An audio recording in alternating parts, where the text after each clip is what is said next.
আজ আমি বানাবো ডিমের অমলেটের একটা দুর্দান্ত রেসিপি। বন্ধুরা নমস্কার, আমি রীতা চলে আসলাম তোমাদের সাথে আবার নতুন একটা রেসিপি নিয়ে। গরমের এই দুপুরের বেলায় কিন্তু কোনো কিছু যেন খেতে ভালো লাগে না, আর যাদের মোটেও ভালো লাগে না তারা অবশ্যই একবার এই রেসিপিটি ট্রাই করবে, দেখবে মুখে স্বাদ ফিরে আসবে। এটি খেতে বন্ধুরা দুর্দান্ত হয়, ডিমের এই অমলেটের এই রেসিপিটি একদম নতুন ধরনের ইউনিকভাবে তোমাদেরকে আজকে আমি তৈরি করে দেখাবো। আজকে যারা আমার চ্যানেলে নতুন বন্ধু আছে প্লিজ চ্যানেলটি সাবস্ক্রাইব করে আমার পাশে থাকা নোটিফিকেশানটি অবশ্যই অল করে দিবে। কে কোথা থেকে আমার ভিডিওটা দেখছে তোমাদের সুন্দর কমেন্টে বলে যাবে। রেসিপিটি করার জন্য এখানে আমি নিয়ে নিয়েছি 3টে ডিম। তোমরা কম বেশি তোমাদের যেরকম প্রয়োজন ওরকম অনুযায়ী নিয়ে নেবে।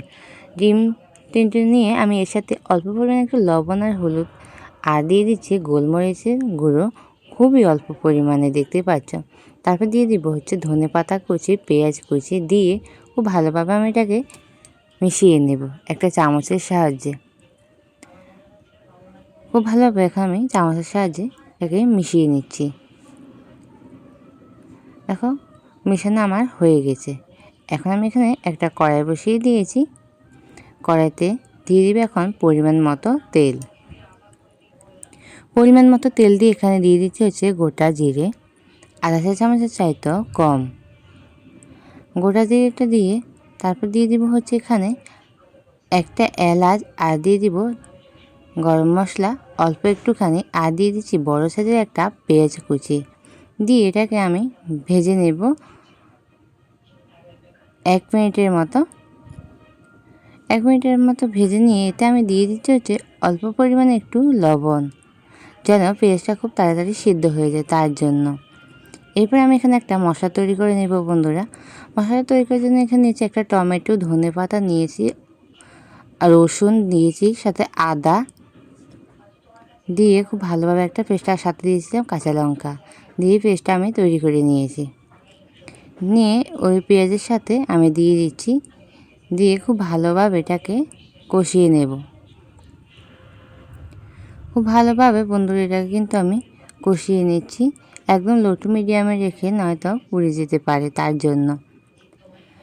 মশলাটা কষানোর পর এখানে আমি এখন দিয়ে দিব হচ্ছে লবণ, আধা চা চামচের চাইতেও কম, যেহেতু আগে আমি লবণটা ব্যবহার করেছি অল্প অল্প করে তার জন্য।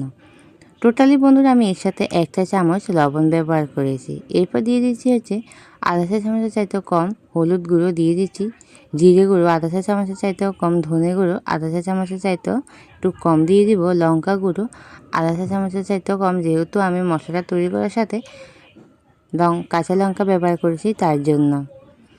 দিয়ে তারপর আমি এখানে দিয়ে দিচ্ছি অল্প পরিমাণে একটুখানি চিনি, তারপর দিয়ে দেবো অল্প একটু জলটা দিয়ে এবার আমি মশলাটাকে খুব ভালোভাবে কষিয়ে নেব। আমি মশলাটাকে 2 মিনিটের মতো কষিয়ে নিচ্ছি। একদম লো টু মিডিয়ামে রেখেছি বন্ধুরা, নয়তো লেগে যেতে পারে তার জন্য। আর দেখো মশলাটা আমার প্রায় কষানো হয়ে এসেছে, খুব কি সুন্দরভাবে মশলাটার মধ্যে থেকে কিন্তু বন্ধুরা তেলটা ছেড়ে দিয়েছে। এ পর্যায়ে যে ডিমটা আমি ভেঙে রেখেছিলাম ওটা ভেজে নেব। তার আগে এখানে আমি দিয়ে দিব পরিমাণ মতো আমি এখানে জল দিয়ে দিচ্ছি, আর এটা ফুটে উঠতে আমি ডিমের অমলেটটা বানিয়ে নেব। এখানে দেখো জলটা দিয়ে আমি হালকা একটু নাড়াচাড়া করে এটাকে আমি ফুটিয়ে নেব 3 মিনিটের মতো। এই পর্যায়ে আমি ডিমের অমলেটটা বানাবো। এখানে দেখো আমি একটা প্যান বসিয়ে দিয়েছি, আর এখানে দিয়ে দিচ্ছি হচ্ছে তেলটা দিয়ে এখানে আমি দিয়ে দিচ্ছি হচ্ছে ডিমটা দিয়ে আমি এখানে অমলেটটা তৈরি করে নিচ্ছি। ডিমের অমলেটটা তৈরি হয়ে গেছে আমার। আর এদিকে দেখো এটা কিন্তু খুব ভালোভাবে ফুটে উঠেছে। আর এখানে একে একে আমি ডিমের অমলেটগুলো দিয়ে দিচ্ছি। এবার ডিমের অমলেটগুলো আমি এখানে দিয়ে দিয়েছি, দিয়ে খুব ভালোভাবে এটাকে আমি ফুটিয়ে নেব বন্ধুরা 2 মিনিটের মতো। ফুটিয়ে নিলে কিন্তু তৈরি হয়ে যাবে আমার ডিমের অমলেটের দুর্দান্ত রেসিপিটি। আজকের রেসিপিটি তোমাদের কেমন লেগেছে বন্ধুরা অবশ্যই তোমাদের সুন্দর মন্তব্যে জানাবে। তোমাদের একটি কমেন্ট, একটি লাইক আমাদের কাছে অনেক গুরুত্বপূর্ণ। যদি আজকের ভিডিওটি তোমাদের ভালো লেগে থাকে প্রিয়জনদের সাথে শেয়ার করে দেবে। আর দেখো একদম শেষে আমি একটু ধনেপাতা কুচি আর গরম মশলা গুঁড়ো দিয়ে এখন নামিয়ে নেব। আমার রান্নাটা কিন্তু বন্ধুরা পুরোপুরি কমপ্লিট হয়ে গেছে। এ পর্যায়ে আমি গ্যাসটা অফ করে দেব। আমার রান্নাটা পুরোপুরি শেষ। এতক্ষণ ধরে ধৈর্য ধরে আমার সাথে সম্পূর্ণ ভিডিওটা দেখার জন্য তোমাদের সবাইকে অসংখ্য ধন্যবাদ। দেখা হবে আবার নতুন একটা রেসিপির সাথে।